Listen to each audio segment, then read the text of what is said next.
Dr. Debbie Bradward, who is the Director of Research and Policy for Blue Star Families. And I'll give you a little brief bio about her.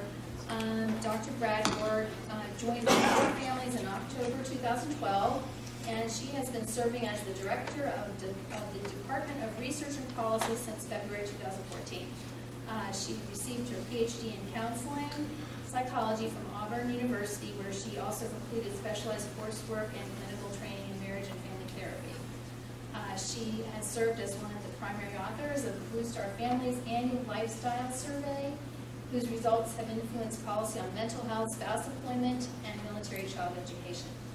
The results of the survey have been cited by the White House, RAND, CNN, Fox News, MSNBC, the Center for Deployment Psychology, and the Defense Center of Excellence. And welcome, Dr. Bradward. Thank you. Good afternoon. I get you guys right after lunch, so try to keep it lively so you guys don't fall asleep here and death by PowerPoint. I'll try to answer questions and keep it going. So how many of you are familiar with Blue Star Families before I launch in? So good, a few of you are. So for those of you who aren't familiar with Blue Star Families, let me tell you a little bit about what we do. So we are a national nonprofit. We are based in the DC area, but we are chapter based. So we have chapters all over the country. We actually have a few chapters overseas. It kind of changes across time because we're a volunteer-based organization, and so as people PCS and move to different locations, some of those chapters actually shift and change because we no longer have volunteers in those areas. But we do, I think somebody asked about the Yellow Ribbon Reintegration Program. We do work at the local level with those programs. We work across all services, all branches, National Guard and Reserves. Now, I have good news and bad news. The results I'm going to talk about today are focused mostly on active duty. They do include Reserve and Guard service members and spouses. We have not been able to break out those results separately just yet. We're working on that now. So I wish I could talk about those results today, but I'm not able to do that. But as I'm talking about the results that you see on the screen, they do include National Guard and Reserve. They're just not broken out separately. I'm hoping in a couple months we'll actually have that. So that's the good news. We've never been able to do that up until this year. We have the capability because we partnered with the Institute for Veterans and Military Families at Syracuse University. They helped us do the survey this year. We're going to actually have the capability of doing that. So I think that's going to be great news. You'll hear a little bit about the findings that we collected. That's going to provide some really useful information that we've never been able to look at before. So with that, I'm going to go ahead and launch into some of the findings. So what I do at Blue Star Families is I run the Research and Policy Department. And the biggest thing that we do in my department with Blue Star Families is we do a survey each year. And that's what I'm going to focus on today. I think where this is going to be useful to you all is a lot of the stuff is, the people in this room know this information already, but there's a whole cadre of people out in the communities that don't know this information. And we've tried to put this into a format that's very easy to understand for civilians who don't know the military community. So I want to just give you some of the top level findings from the survey. We've tried to put this in very easy to understand language, so it's not too researchy, too academic. All of this information is downloadable off of our website. So we have infographics, we have one-pagers. I have some of the one-pagers here that we can pass around as I finish up. But again, a lot of this is not going to be new information to you all in this room, but I want you to be aware of it because as you go out into your communities and you're talking to providers, you're talking to teachers, this is a great way for them to learn a little bit more about the military community because it's actually data that we've collected. It's not, we do have anecdotes, but we also have data, and so that makes it more believable for people when we actually have hard data. So before we move on to the next slide, I just want to mention that we partner with a number of service organizations to do this survey. We could not do it without all of these partners. This is how we're able to get a more representative sample. We try to get people from every services. Every service, we try to get people from all ranks, all over the country. We get people pretty representative when we compare with the demographics that the DoD collects. So I just want to mention that. Next slide. So what we do, a little bit about the survey. So each year we have gotten bigger and bigger and bigger and bigger, and this past year was the biggest ever. We had over 6,000 respondents to the survey. Some of you actually may have taken it. It was very long. If you took it, you'll probably remember it because it was really long. We're going to try to shorten it up this year, so if you get a little ping from us this year, don't get scared. Please try to take it again and share it with your friends. But we had about 6,000 respondents. Last year we had about a little over 3,000 that completed the survey, and of those 6,000, about 80% got most of the way through. So we have a pretty high number of responses here. One thing I want to point out, we had about 18% that were National Guard and Reserve. So for this, the people in this room, that's who we're talking about from the National Guard and Reserve population. Most of our respondents, because we are a military family support organization, are spouses. So we're talking a lot heavily weighed towards spouses in this sample. So that's important to note. We also we had a good showing by veterans this year. We had about 15% that were veterans this year, and we also had active duty service members responding as well. Next slide. So one of the things that we were able to do this year that I think is really important and probably one of our biggest findings, every year when I say we try to boil this down into some language that's pretty easy to understand, we talk about the top 5 issues to make it really simple for people to say, well, what are the high level findings from this survey? And what we did this year is we broke those down into active duty spouses, veteran, and active duty service members. And what we found was that for all of those groups, pay and benefits and changes in retirement benefits were the top issues. Okay, and then after that, things kind of shift around depending on the group that we're looking at. So for spouses, we saw impact of deployment on children, military spouse employment, military lifestyle uncertainty were top issues. Now for veterans, we had other issues. We had disability claim backlog was one of the top issues, disconnection between military and civilian, so military-civilian divide that we talk about a lot, and then PTSD and combat stress. And then for active duty, on the active duty side, we had a few differences there too. So op tempo was an issue here. So when we go back and we break out those active duty, the reserve and guard population from this, we may also see some differences there. And so that's one of the things that we'll want to look at to see if there are different issues. And why I think this is very important, because now in a time when we're downsizing, there's a lot of change happening. You can see that these different groups have slightly different interests, but all of these groups are important in figuring out how we sustain the all-volunteer force. So the last speaker was talking about sustainability. All of these groups are important. That's why we want to pull out the National Guard and Reserve and see if there's any differences there. Those are important too. So if you do decide to download these results off of our website, keep this particular slide in mind. This is an important one. Next slide. No surprises here. We asked about deployments. A lot of our questions focus on military lifestyle issues. And so, of course, deployment, that's a huge one. So we see that 88% of our samples said that they had deployed between 1 and 5 deployments since 9/11. 10% reported between 6 and 10, and 2% reported 15 or more. Over half had experienced 3 or more deployments. So we're seeing, we see the effects of 13 years of war. A lot of deployments here. Next slide. So another thing we asked, and I think this is important when you talk to civilians out in your communities, you all know this in this room, but military families are separated for lots of reasons other than deployments. And we asked about that. So since September 11th, how many additional months have you and your family been separated? TDY assignments, field time, training, schooling.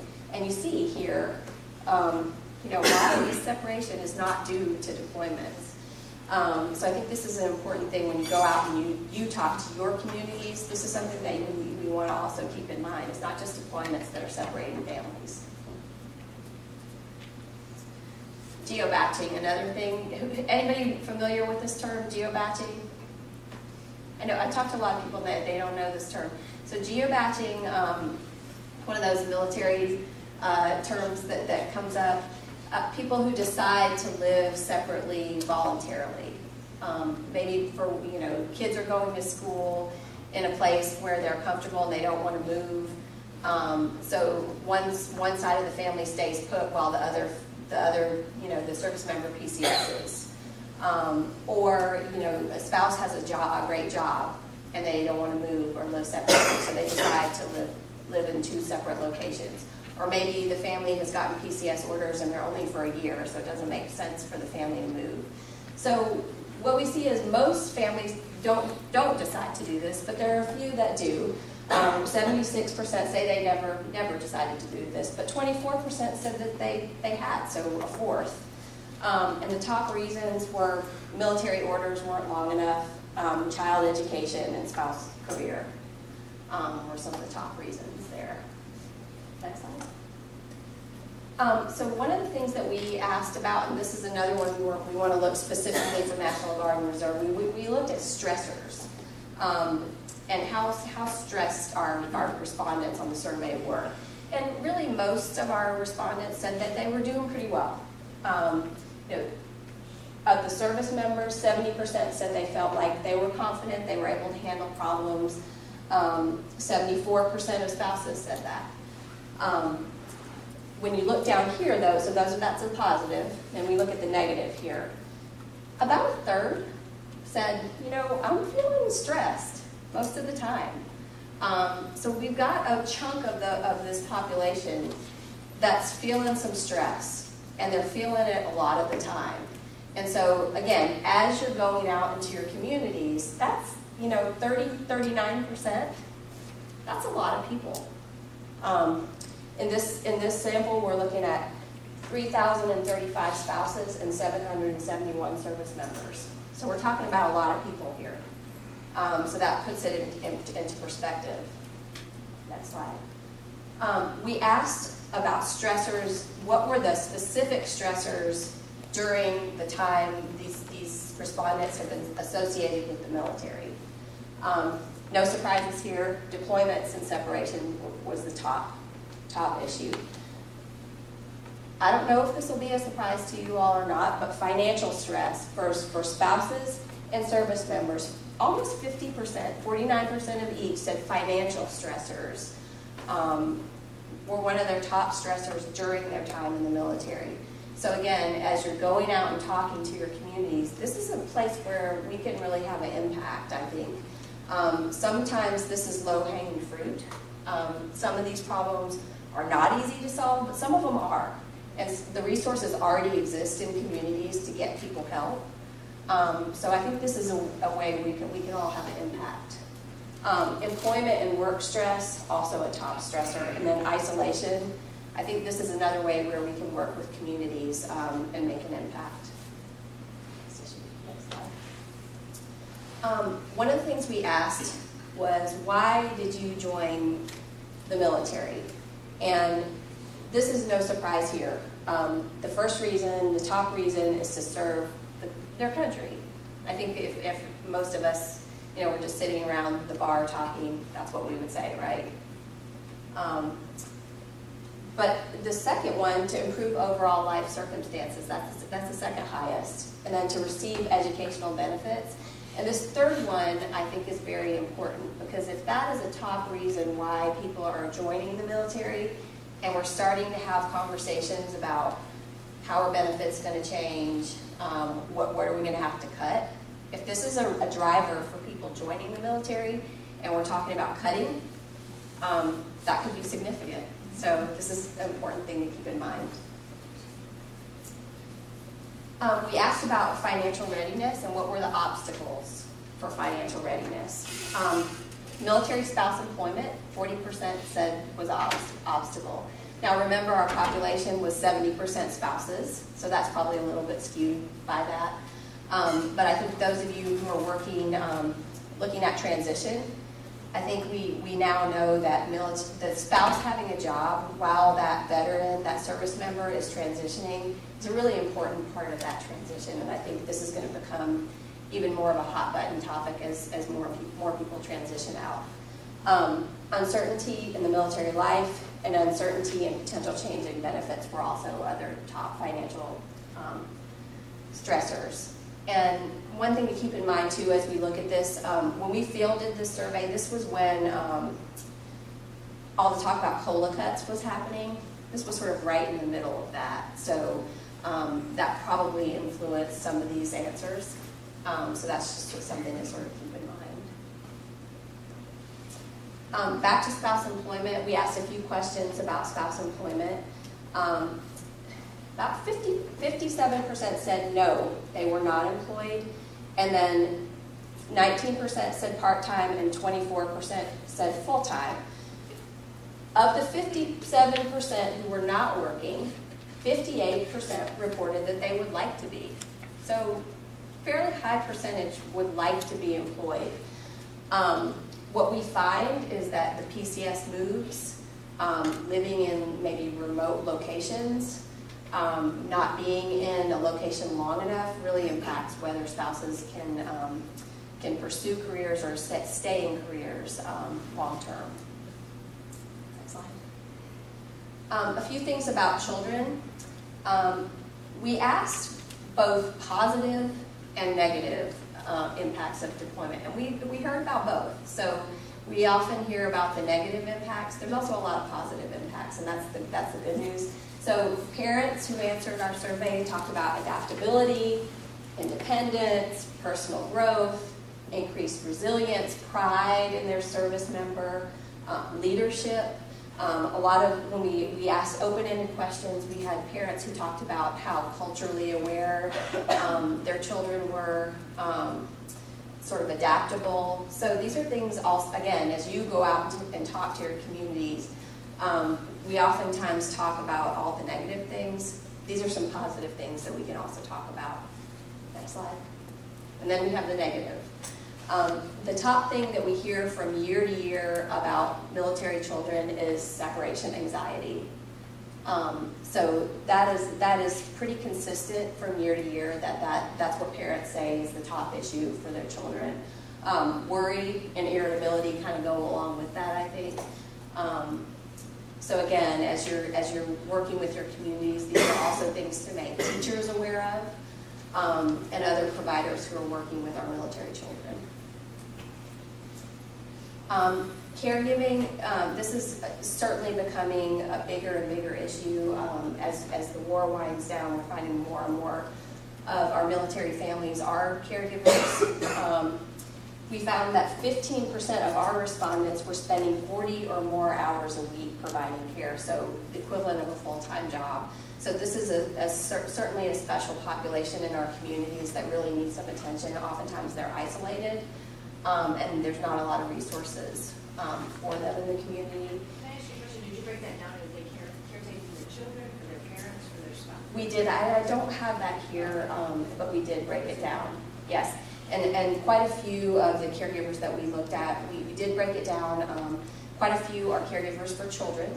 We also have caregivers who are caring for adult children.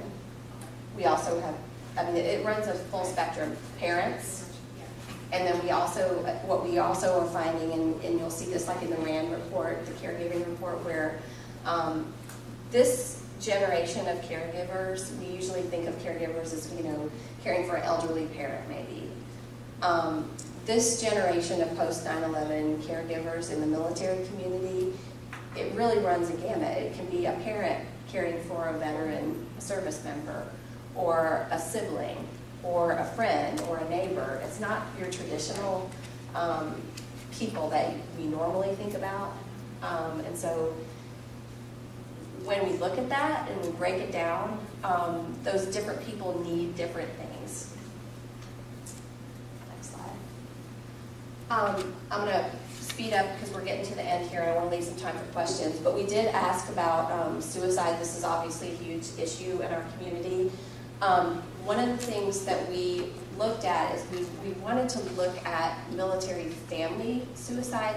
And this is thoughts about suicide, not people who actually had committed suicide, but had thoughts of committing suicide. And so we asked this in a couple of different ways. In the past year, have you seriously thought about committing suicide? And we see, no matter how we ask the question, veterans said, a higher percentage of veterans said that they had thought about suicide in the past year. On this side, we asked, in the past 12 months, have you ever had thoughts that you would be better off dead or hurting yourself in some way? And we added up several days, more than half the days, or nearly every day, and that's why these numbers are a little bit higher. So I point that out because as we're talking to providers in the community that deal with our service members, it really matters how you ask this question and how you quantify the responses, because you're going to get different answers depending on how you ask, how specific the question is. So when you go out and you read reports and you read newspaper articles, you really have to kind of look at it with that in mind. That slide. Transition, 29% said they felt unprepared for transition, and 71% felt well prepared. So about a third are saying they were unprepared. Next slide. 53% of veterans describe their transition as difficult. For those of you who are kind of working in this area, that's not a huge surprise. It is difficult. Spouses, slightly higher, almost identical, 55% said their service members' transition was difficult. I'm not going to go over all of these things. This is our infographic. This is downloadable off of our website. This has all the top-level findings from the survey. I say all, it's not all, but a lot of the top-level findings from the survey. So if you're interested in kind of having a quick guide to hand out to people, this is a great thing to print off and hand out in your communities. That's the front page, and then the next slide is the back page. I think we're at the... Yeah, so here's our website. This is my email address if you guys have any questions after this presentation. And then we have a few minutes for questions if you guys. When do you think you'll have the breakdown of the Air and Army National Guard? Because I think the percentages might dramatically change. Yeah, I agree. Because we're so different. I agree. I'd like to say in a month or so, but give me 2 months. But reach out to me, and I'm happy to let you know where things stand. What other questions? Okay. Well, thank you all. Thank you.